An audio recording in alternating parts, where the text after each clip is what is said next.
Karakum Çölü'nün şaşırtıcı doğal güzellikleri, buranın yıldızının her geçen gün daha da parlamasına olanak sağlıyor.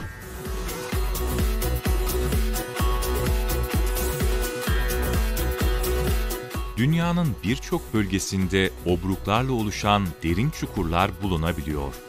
Ancak devasa bir çukurun içinde yüzlerce derece sıcaklıkta onlarca yıl yanan büyük bir ateşin olduğu bir yer düşünün. Böyle bir yer sadece Karakum Çölü'nde bulunuyor.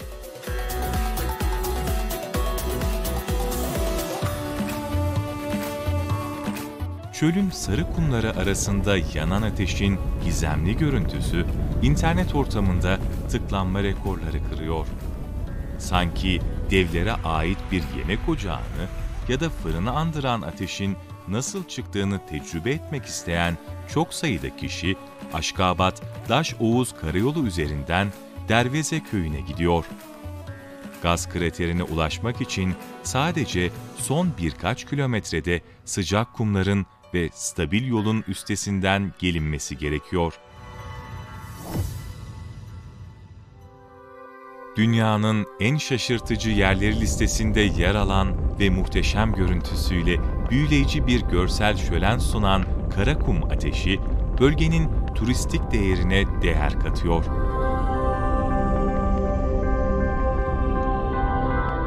Uçsuz bucaksız sahranın eteklerinde yaklaşık 60 metre çapında, 20 metre derinlikteki gaz kraterinde 10-15 metre yüksekliğe kadar çıkan alev, turistlerin büyük ilgisini çekiyor. Ancak çok az sayıda kişi bu doğa mucizesinin nasıl ortaya çıktığını kesin olarak biliyor. 1971 yılında Karakum Çölü'nde yapılan doğalgaz arama çalışmaları sırasında Derveze sahasında bir gaz kuyusu açılmaya başlandı. Ancak alana kurulan sondaj platformu ve ekipmanlar oluşan yeraltı obruğu nedeniyle çöktü ve doğalgaz boşluktan çıkmaya başladı. Çıkan gazın Derveze köyü sakinleri ve doğal yaşam için bir felakete dönüşmemesi amacıyla zehirli gaz salımına karşı önlem almak isteyen yer bilimciler bu gazın ateşe verilmesine karar verdi. Gazın 1-2 hafta içinde kendi kendine yanıp söneceğine inanıldı. Ancak üzerinden yıllar geçmesine rağmen burası hala yanıyor. 2004 yılında da bölge sakinleri köylerini bu bölgeden taşıyor.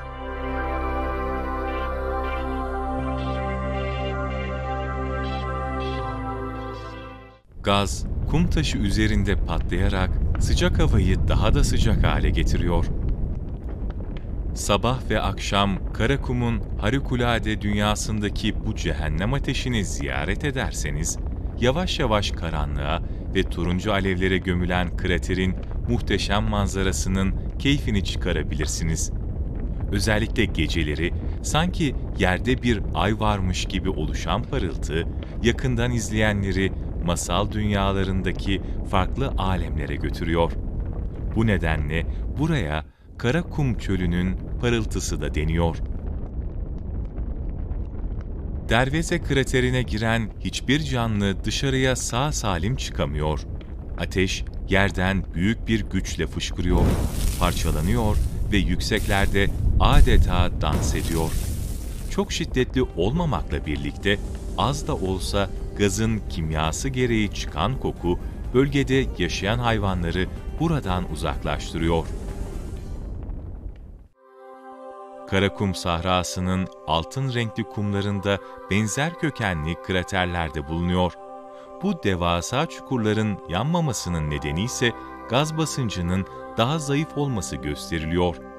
Kraterin içindeki derin kuyu turkuaz renkli sularıyla dikkat çekiyor. Ancak çukurun kenarındaki yumuşak tabaka bölgenin çökme riskini artırıyor. Karakum ateşinin çok daha küçük bir benzeri Türkiye'de bulunuyor. Efsanelere konu olan ve esrarengiz bir şekilde yanan kayaların bulunduğu Antalya'daki Yanartaş, sahip olduğu doğal alevleriyle her mevsim ve zaman diliminde ziyaretçilerini kendine çekiyor.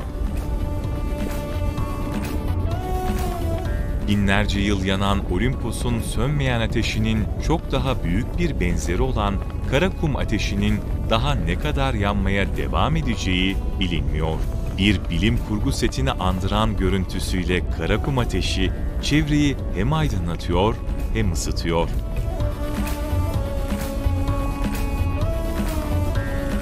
Alevin sesinin rüzgarla birleşerek oluşturduğu tatlı ahenkse bu kışkırtıcı güzelliğin yakından görülmesi gerektiğini fısıldıyor.